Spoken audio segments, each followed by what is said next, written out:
Bonjour à tous et bienvenue dans cette nouvelle vidéo. Aujourd'hui, dans cette vidéo, nous allons faire un petit tour d'horizon sur les nouveautés qui sont apparues avec Reaper 6. Alors premièrement, ce qu'il faut savoir, et j'ai lu énormément de choses à ce sujet, beaucoup de personnes posent la question de savoir qu'est-ce qu'il y a de vraiment nouveau dans Reaper 6. Est-ce que ça vaut la peine de passer à la version 6 maintenant ou est-ce qu'on peut encore attendre un peu? Ce qu'il faut savoir, c'est que Reaper n'a pas du tout le même concept d'évolution que les autres stations de travail audio numérique telles que Pro Tools, Cubase, Logic, etc. C'est vrai que le standard du marché actuel, c'est on vous vend une version et puis à la 0. À la point 5 de cette version ou à la version suivante, les développeurs vous envoient tout un gros paquet de nouvelles fonctionnalités et vous proposent gentiment de repasser à la caisse pour pouvoir passer à la version suivante et donc disposer des nouvelles fonctionnalités. Dans Reaper, le concept n'est pas du tout pareil. Bon, déjà, quand vous achetez une licence, qu'elle soit la licence allégée ou la licence complète, qui ne fait aucune différence sur le logiciel, même la version gratuite, c'est le même logiciel que tous les autres.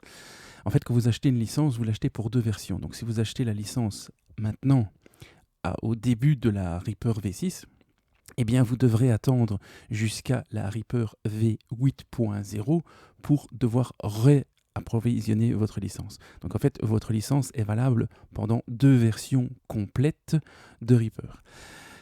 Je suis un très vieil utilisateur de Reaper, j'en suis à ma deuxième licence et ça fait 11 ans que j'utilise Reaper. Donc voilà, vous ne repassez pas très souvent à la caisse vu que vous avez deux versions complètes. De plus, les développeurs ne balancent pas des nouveautés ou des bugs fixes, je vais dire, de façon stratégique. Quand ils ont envie de faire un update et d'apporter une grosse nouveauté, une nouvelle feature, comme on appelle, ben ils la font en plein milieu d'une version si ça leur chante. Exemple, dans le courant de la version 5, la version 5.0 est sortie, il y avait des nouvelles fonctionnalités, mais ça en plus, et puis la version 5 a continuellement été updatée, j'ai presque envie de dire avec un rythme quasiment hebdomadaire. Les gens de chez Cocos sont assez productifs et assez réactifs. Et puis comme ça, au milieu de la V5, bam, ils ont instauré l'éditeur de partition sans demander aux utilisateurs de repayer un update quelconque. Ben voilà, ça fait partie de l'update pleine normale. Donc en plein milieu de la version, je sais pas moi, 5, c'était peut-être à la 5, à la 5.32, ben ils ont décidé d'apporter une nouvelle fonctionnalité. Pareil, le support ARA pour ceux qui utilisent Melodin, qui était très attendu. Tout le monde s'attendait à ce que ARA ne soit pas disponible avant la version 6 de Reaper. Eh bien, les développeurs ont décidé, aux alentours de la version 5.7, je crois, un update qui est sorti de nulle part, comme ça, mélangé à des bugs fixes. Mais voilà, ARA enfin disponible. Donc, le concept d'évolution du soft n'est pas du tout le même que dans la concurrence. Donc, je vous invite très sérieusement à passer à Reaper 6 si vous en avez l'occasion. Vous verrez que sur le long terme, vous ne serez pas perdant. Vous allez payer 60 ou 300 dollars en fonction du type de licence que vous avez acheté. Et vous avez tous les updates gratuits pendant deux versions continues. Donc je pense que ça vaut vraiment la peine. Bon, ou sinon, on passe maintenant aux vraies nouveautés. Quelles sont les vraies nouveautés? Eh bien, la première qui saute évidemment aux yeux, c'est le nouveau thème par défaut, qui ressemblait avant à quelque chose. Je vais créer une ou deux pistes ici. Voilà, donc le premier thème, le thème de la version 5 ressemblait à quelque chose comme ceci. Et maintenant, nous sommes passés à quelque chose qui ressemble à ceci. Beaucoup plus dark, beaucoup plus flat. On aime, on n'aime pas, chacun y trouvera son compte. Moi, personnellement, je suis tellement habitué à d'autres thèmes que celui-ci ne me parle pas forcément. Mais voilà, tous les goûts sont de nature, il a le mérite d'exister. Ce thème a une particularité par rapport à tous les autres thèmes de Reaper, c'est qu'il est accompagné d'un script de personnalisation. Donc si je vais ici dans l'onglet thème, j'ai ici en non grisé le thème adjuster, qui est un script qui me permet de modifier très simplement l'apparence des pistes dans l'arrangement ou dans le mixeur, ou alors les modules d'enveloppe comme nous le verrons. Donc par exemple ici, je suis sur le layout A, donc j'ai choisi sur toutes mes pistes par défaut le layout A. Eh bien, je peux décider de cacher systématiquement le bouton d'armement. Je peux décider de cacher le bouton d'armement si le mixeur est visible. À partir du moment où le mixeur serait invisible, en appuyant ici sur CTRL-M, eh bien, le bouton d'armement des pistes réapparaîtrait. Voilà. Je peux choisir aussi que l'élément Record Arm soit caché si la piste n'est pas en sélection. Et donc ici, comme vous voyez, il faut que je sélectionne la piste pour que le bouton d'armement soit disponible. J'ai donc la possibilité vraiment de configurer l'apparence de chaque piste, de chaque layout comme je le souhaite. Donc nous avons ici tous les éléments disponibles sur le Track Control Panel, donc ici à gauche, que je peux choisir de cacher si le mixeur est affiché, si la piste est en sélection et si la piste est armée. Exemple ici, le bouton de monitoring est caché sauf si la piste est armée. Et effectivement, si j'arme la piste, on voit que le bouton d'armement apparaît et si je la désactive, il disparaît. Vous pouvez donc choisir vraiment à votre guise par simple clic dans la colonne quels éléments apparaissent et dans quelles conditions. Autre point, il vous est également possible de redimensionner l'espace destiné au nom de la piste, également au fader de volume. Vous pouvez lui donner une largeur de 160 pixels, 130, etc. Ou alors avoir un simple bouton. Vous pouvez également choisir la largeur de la taille du bus de sélection d'input, la taille du metering, et vous pouvez également choisir de placer le bloc metering, donc à savoir mute, solo, phase et meter, à gauche ou à droite. Et ce, pour chacun des layouts disponibles dans le thème. Donc le thème vous propose 3 layouts disponibles. Le layout A, B ou C peut être choisi dans la fenêtre des screensets de façon globale.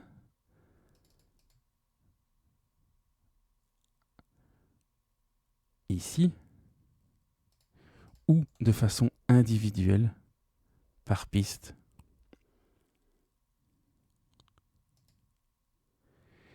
Et pour chacun des layouts, A, B ou C, vous avez le même tableau et la même possibilité de choisir le placement et finalement l'apparition de chaque élément. Vous avez aussi la possibilité de choisir la taille du layout en fonction de la réponse en résolution de votre moniteur et du fait que vous ayez un écran HDPI ou Retina, tous les nouveaux systèmes d'affichage disponibles sur les nouvelles machines.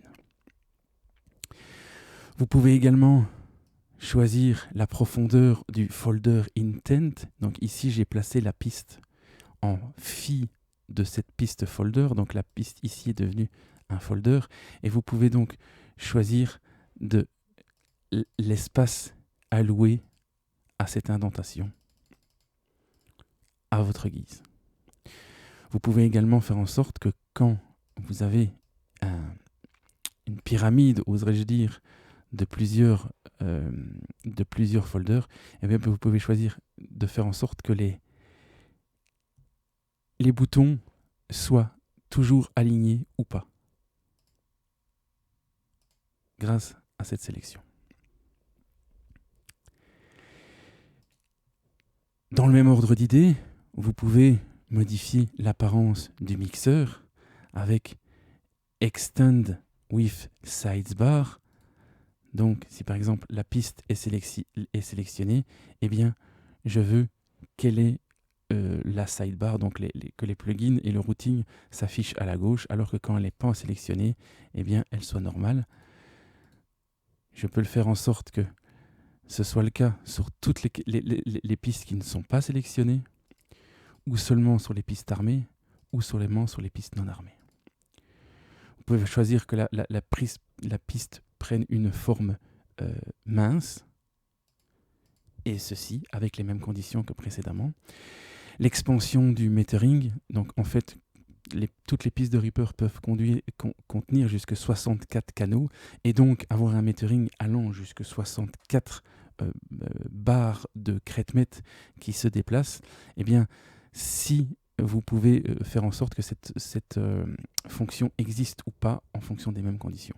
Si cette fonction n'existe pas, il ne vous affiche alors que les 2 premiers canaux de la piste.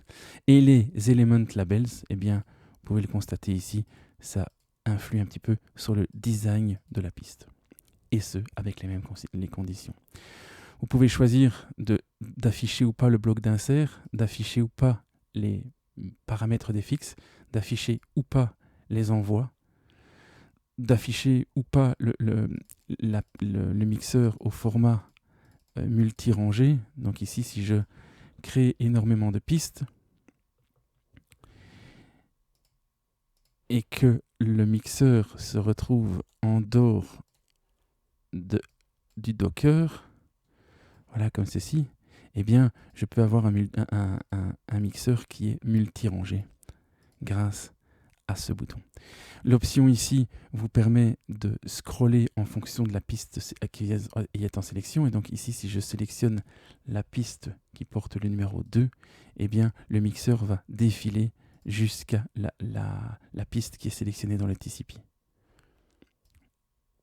Ici, par exemple, si je vais resélectionner ma piste numéro 1, ma piste numéro 1 n'est pas visible dans le mixeur. Si je la sélectionne, le scroll est automatique. Et vous avez la possibilité de choisir d'afficher ou pas les icônes. Ici, ça ne change rien parce que je n'ai aucun icône affecté à ma piste. Mais si, par exemple, je place cette icône sur la piste, voilà, eh bien, dans le mixeur, vous avez la possibilité d'afficher ou non les icônes. Vous avez les couleurs, donc vous pouvez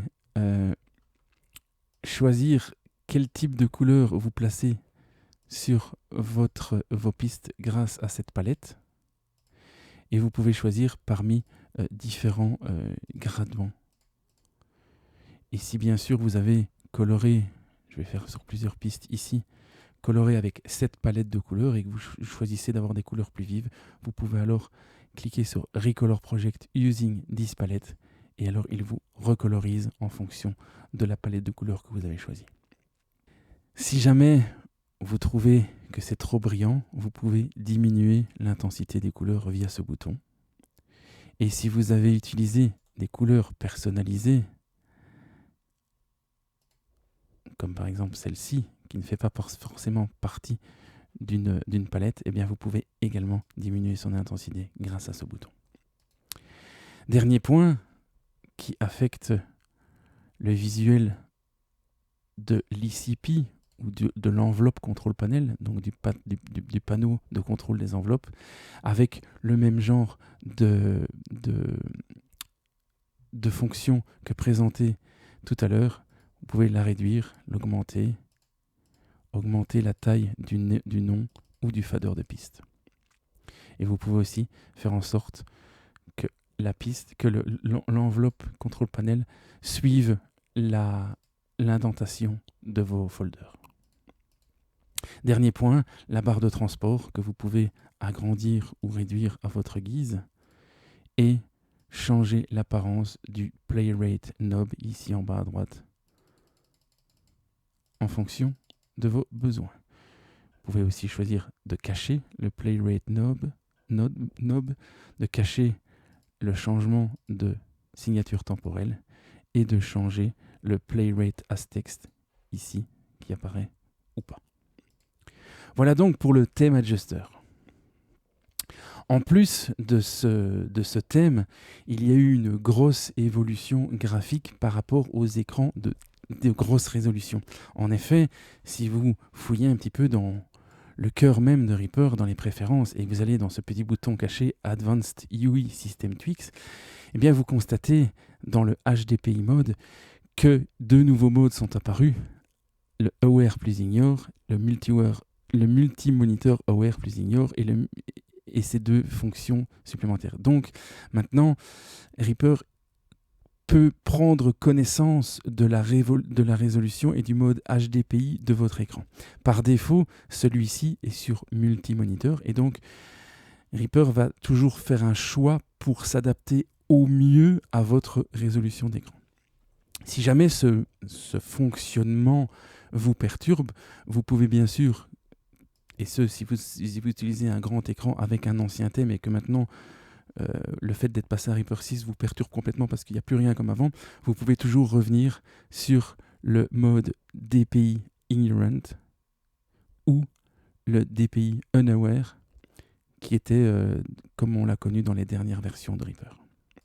En plus de ce fait, eh bien, si jamais vous utilisez un autre thème, comme c'est le cas de beaucoup d'entre vous, vous avez pu constater que le fait de passer sur un très grand écran et avec ce mode UI fait que votre thème se retrouve avec des choses assez inconcevables, comme par exemple ici, vous voyez avec quelle taille est proportionnée les écritures de rate ou certains détails ici. Voilà, votre thème favori devient très difficilement utilisable. Eh bien, grâce à cette nouvelle mouture de HDPI Mode, il vous est possible de réaliser deux choses, soit de revenir en mode Unaware, et donc ensuite d'utiliser votre mise à l'échelle dans votre OS, ou alors de laisser en mode multi-monitor aware ou un des autres nouveaux modes, de cocher la case Scale UI Elements et de faire une modification d'échelle ici. Par exemple, si je clique sur 1,2, regardez attentivement la barre de transport, ce qui va se passer. Eh bien, maintenant, Reaper est capable de redimensionner même les thèmes qui ne font pas partie du pack par défaut. Alors, je ne vous garantis pas que ça fonctionnera dans toutes les circonstances et avec tous les thèmes, mais disons que ça peut permettre à des vieux thèmes qui n'ont pas été pensés HD d'être quand même utilisables dans la version 6 de Reaper. Voilà pour tout ce qui est interface graphique. La grosse autre nouveauté, je vais revenir au thème par défaut. Une des autres grosses nouveautés, c'est la possibilité maintenant de pouvoir placer dans le MCP ou dans le TCP l'interface graphique des plugins natifs. En effet, ici, je vais tracer une courbe d'EQ très succincte. Et si je clique ici sur le bord, si je clique droit ici sur la fenêtre des FixChain, eh bien, j'ai deux nouvelles fonctions, Show Embed UI in TCP et Show Embed UI in MCP. Donc, si je clique sur MCP, eh bien, vous voyez que j'ai maintenant je visualise la courbe de ma ReaEQ directement dans le mixeur et je peux même la modifier avec les mêmes modifieurs que sur l'interface graphique ici. Donc ça marche avec tous les plugins Cocos qui ont bien sûr une interface graphique et également avec les éventuels JS comme par exemple le Mega Baby ici que je vais charger ici par exemple. Si je clique droit et que je fais Show Embed in TCP cette fois-ci, eh bien vous voyez que la fenêtre du plugin apparaît, je vais élargir un petit peu, apparaît ici dans ma piste et je peux donc programmer mon pattern directement sur le TCP, ce qui peut être pratique. Notez également que lorsque vous placez l'interface graphique du plugin dans le TCP, vous avez un petit bouton ici qui vous permet d'ouvrir la fenêtre et de travailler sur la dimension que vous souhaitez. Une autre nouveauté de l'interface graphique qui n'est pas super intéressante mais qui fera peut-être plaisir aux ex-utilisateurs d'Ableton Live, il vous est possible maintenant via l'action Show TCP on right side of arrange de placer le TCP à la droite de l'arrangement. Voilà, ça sert à rien, mais ça peut servir, ça peut faire plaisir à certains. Je trouve juste dommage, et si les développeurs de Reaper m'entendent, ça m'étonnerait, mais on ne sait jamais, ou le message pourrait passer par intermédiaire. Je trouve juste dommage que dans cette fonction, les icônes se retrouvent quand même à droite de la piste. Il aurait été plus logique de les placer à gauche, parce qu'ici on se retrouve avec des icônes qui sont complètement à l'extérieur de l'écran. Et donc voilà pour une des nouveautés. Grosse autre nouveauté qui va faire plaisir à certains, c'est le fait que par défaut, le monitoring des pistes sont actifs. Je pense qu'ils ont fait tout simplement ça parce que les développeurs en ont certainement eu marre de recevoir l'éternelle question sur le forum. Quand j'arme ma piste, je n'entends pas le son de ma guitare, de ma basse, de mon piano. Eh bien, tout simplement parce qu'avant, dans la version originale de Reaper, lorsque vous armiez la piste, il fallait également activer le monitoring pour pouvoir entendre ce qui se passait au sein de la piste en temps réel.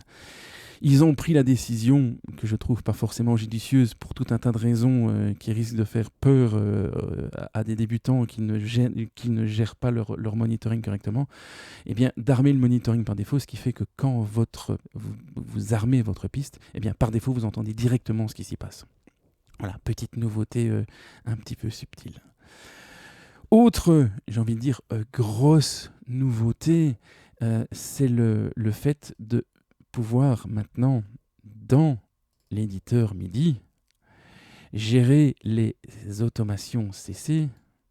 Donc ici, je vais un petit peu zoomer pour qu'on y voit un peu plus clair. Je vais tracer des notes au hasard.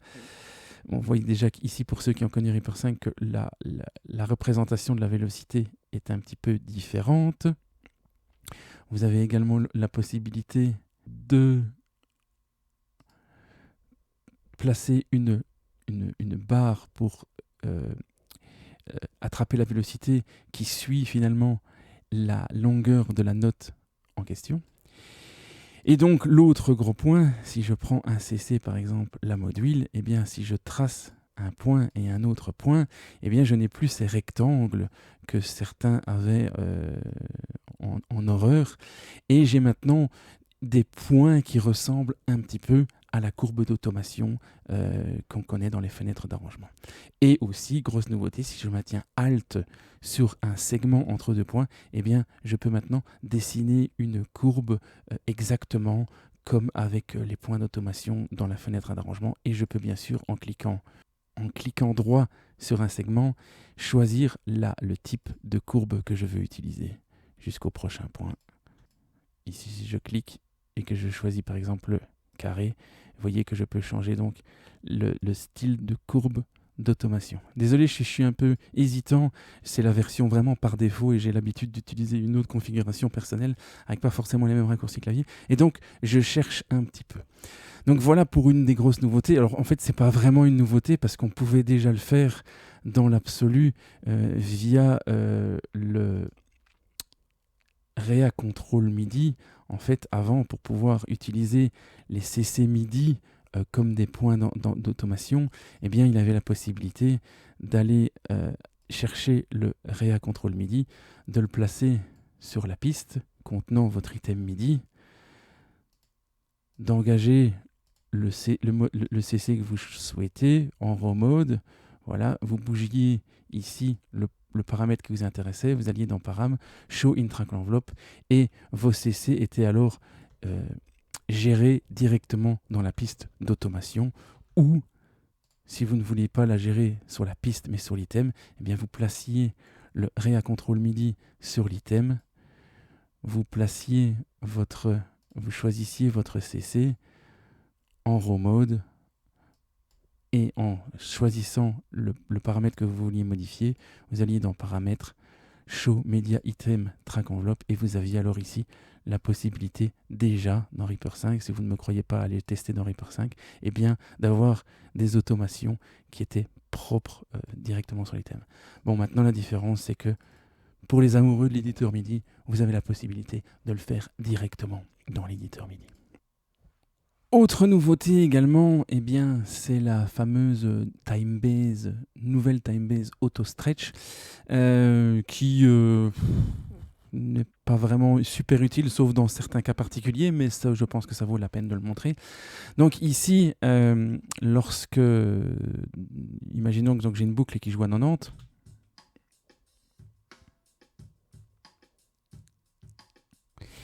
Si je veux changer le tempo de mon projet, et on va le faire ici sur un marqueur par exemple, à 120, eh bien de base, si j'avais la time base, la loupe ne se conformait pas, donc il fallait que je mette soit la time base du projet en mode beats position length range, ou alors la time base de l'item en beat position length rate, et du coup lorsque je changeais le tempo de ma session ou ce que je plaçais sur un marqueur, eh bien l'audio se conformait automatiquement.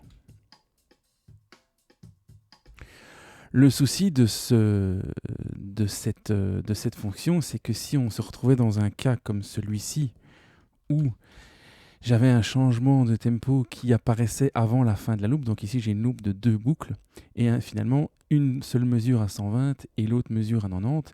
Eh bien, qu'est-ce qui se passait dans l'ancien mode? Eh bien, j'avais une espèce d'approximation qui faisait que finalement le passage ici à 90 n'était pas du tout calé sur la boucle. Il faisait une moyenne entre les deux tempos pour me synchroniser la boucle, ce qui n'est dans majoritairement des cas pas ce qu'on attend. Et donc maintenant, grâce au nouveau Beats Auto Stretch at Tempo Change, eh bien si vous vous retrouvez dans un cas de figure comme celui-ci, si je soumets ma boucle au changement de tempo, eh bien vous constatez qu'il prend conscience du fait que la boucle est plus longue que votre changement de tempo et place donc une sorte de stretch marqueur virtuel ici pour ne stretcher finalement que la partie de la boucle qui est strictement nécessaire.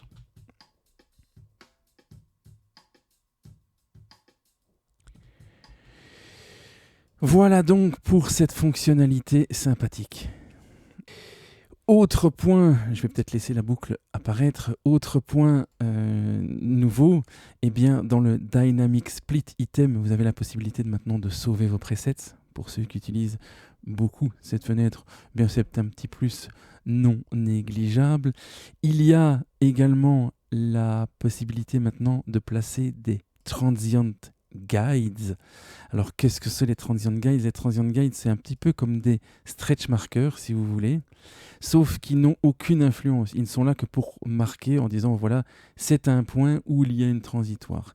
Et dans la fenêtre de render, maintenant lorsque vous choisissez d'exporter un item, eh bien vous avez la possibilité d'enregistrer finalement ces transient guides avec le fichier Wave. Ce qui va vous permettre, lorsque vous allez charger votre boucle audio dans un projet futur, eh bien d'avoir déjà les points de transient guides qui sont dessinés et donc de pouvoir finalement, plutôt que de devoir réimporter des stretch markers ou ressortir, eh bien directement avoir les stretch markers ici à disposition et pouvoir reconformer votre boucle à votre nouvelle grille éventuelle. Point suivant des nouveautés, c'est dans la fenêtre ici de routing. Eh bien, en plus de la bonne vieille matrice de routing que l'on connaît, de la matrice de groupe et de la matrice de render des régions, il y a à nouveau maintenant le wiring view, qui est, selon moi, peu pratique, mais qui fera encore une fois peut-être plaisir à quelqu'un. Donc, à quoi sert ce rewiring? Eh bien, ça vous permet, dans un premier temps, de pouvoir visualiser quels sont les... Donc, vous voyez ici que ma piste, j'ai choisi le bus d'entrée 1, et donc, si j'arme ma piste, il y a un petit câble rouge qui m'indique que mon entrée de piste est bien pointée vers le bus numéro 1. Si je choisis le bus stéréo numéro ici, voilà, il change le câblage. Il vous indique également le routing grossier de votre structure de piste. Vous voyez ici que j'ai deux folders qui sont indentés. Eh bien, il vous permet de sélectionner, voilà, de suivre finalement le flow du signal. Vous avez également la possibilité de visualiser les sorties hardware via ce petit bouton. Donc si par exemple vous voulez envoyer un hardware output supplémentaire en pré-fader vers la sortie 7-8 de votre master, vous pouvez le faire par simple glisser-déposer. Et vous avez donc la possibilité de router vos pistes les unes dans les autres via les petits plus ici. Alors le petit plus, le premier c'est le pré-fader, ici c'est le pré-fader post-FX et ici c'est le post-fader. Et donc il vous suffit simplement de glisser le point créé dans les canaux de la piste que vous souhaitez. Autre avantage, c'est que dans cette structure, eh bien, je vais placer par exemple un plugin sur la piste 15 rapidement.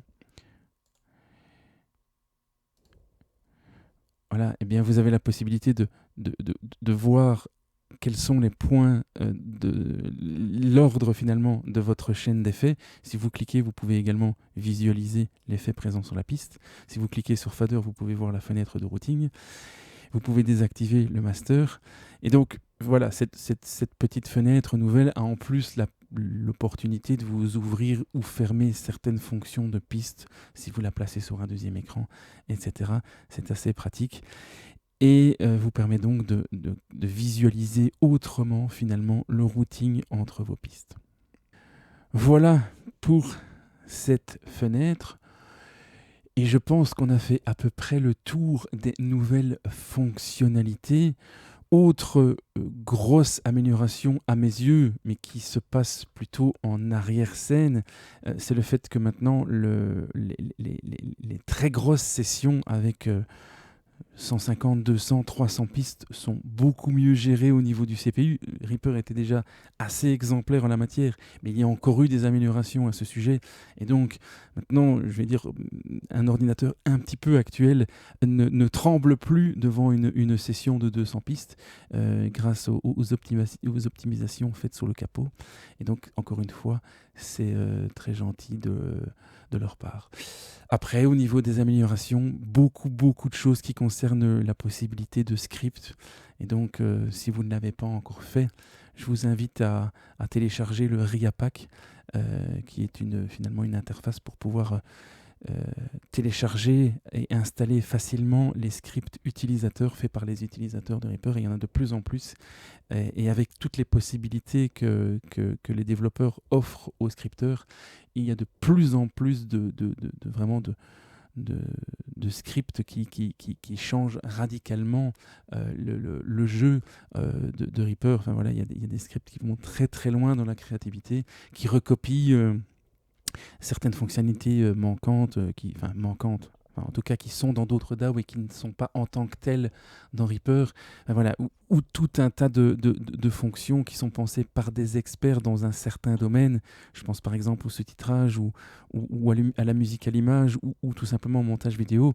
Mais voilà, il y a certaines personnes qui font ce genre de choses au quotidien et qui voudraient, enfin qui ont fantasmé pendant de longues années sur des possibilités de workflow. Eh bien, le script leur ouvre ses perspectives. Et si vous installez le RIAPack et que vous suivez un petit peu l'actualité sur le forum dédié au script, vous pouvez voir que c'est quasiment toutes les semaines qu'il y a des nouveaux scripts qui arrivent. Certains sont petits et pratiques, certains sont immenses et vous apportent carrément une nouvelle fenêtre de Reaper. Voilà, on peut vivre sans les scripts, mais c'est aussi un petit plus pour les personnes qui sont vraiment spécialisées ou qui ont envie d'aller très très loin dans la personnalisation.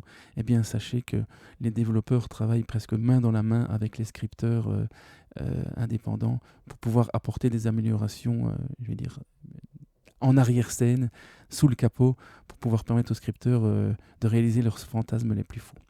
Voilà, merci pour votre attention. Je vous laisse, à la prochaine. Ciao.